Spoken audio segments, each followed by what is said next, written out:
کەرکووک هەموو کات ڕەمزی ئاشتی و برایەتی و پێکەوە ژیانی نەتەوە و پێکاتە جیاجیەکان بووە.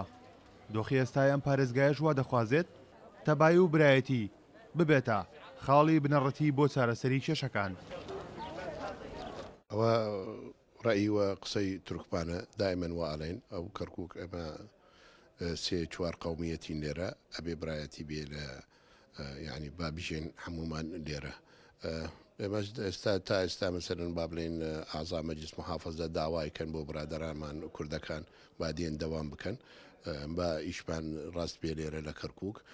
خەڵک سەیری ئێمایکە ئەگەر ئێمە هەمومان دەوام بکەین پێکەوە و دانیشین و قسە بکەین عینەن ئەتیادی بکەین ئەوانش ئەڵێن ئەتیادی حیات و طبیعیە. بەس ئێستا مال ئەسەف ئەو برادەران حاضر نابێن ئیشمان ڕاوەستاوە ناتوانین خدمە بکەین بۆ ئەو خەڵکە لە بۆ شاری کەرکووک.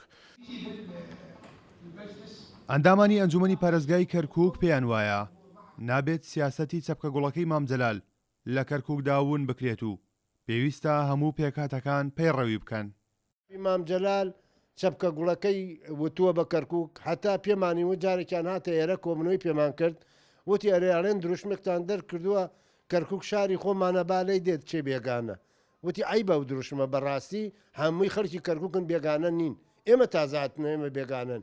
ڕجای لێمان کرد بە نەرمی بە لەگەڵ نەتەوەکانە هەرسوکەوتی باش لەگەڵ نەتەوەکانە ئێمە ئەوە بەڕاستی پێوەرمانە تەعاملێکی برایەتیەکەین لەگەڵمە دڵنیا بن. یعنی ئەم قسە بۆ مجاملە نییە لەگەڵ هەموو یانە خۆشەویستی برایەتیمان پاراستووە ڕۆژێ لە ڕۆژان قسەیەکی بەرز نزم بەرامبەر کەس نەکراوە.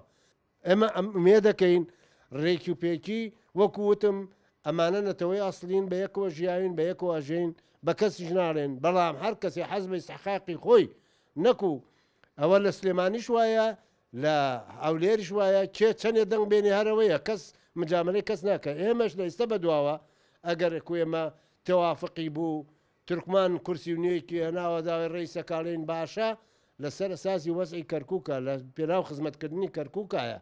احنا نتمنى انه هذه المقوله الكل ئێمە هیوادارین لەسەر ئەم وتەیە کار بکرێت چەپکە گوڵەکەەوە خۆی بمێنێتەوە کە گوزارش لە پێکاتەکانی کەرکووک دەکات واتە هەر پێکاتەیەک ڕەنگێکە لەو چەپکە گوڵە وەلانان و دەرکردنی هەرێکی لۆ ڕەنگانە دەبێتە هۆی تێکچوونی ئەو چەپکە گوڵە بۆیە داواکارین ئەو ئاشتی و برایەتیە کەرکووک بپارێزرێت کە لە نێوان پێکاتەکاندا هەیە. وردة وبالتالي شدة الورد هذه ستتغير فنتمنى أن نحافظ على هذا التعايش وهذه الأخوة وهذه المحبة اللي بيناتنا. مێژووی هاوبەش و پێکەوە ژیان پێکاتە و نەتەوە و ئاین و مەزەبە جیاجیەکانی لە کەرکووکدا کۆ کردوێتەوە لە ئێستاشدا زیاتر پتەوکردنیە و برایەتیە بەگرنگ دەزانرێت. کەڕۆن محەممەد کورد ساد نیوز کەرکووک.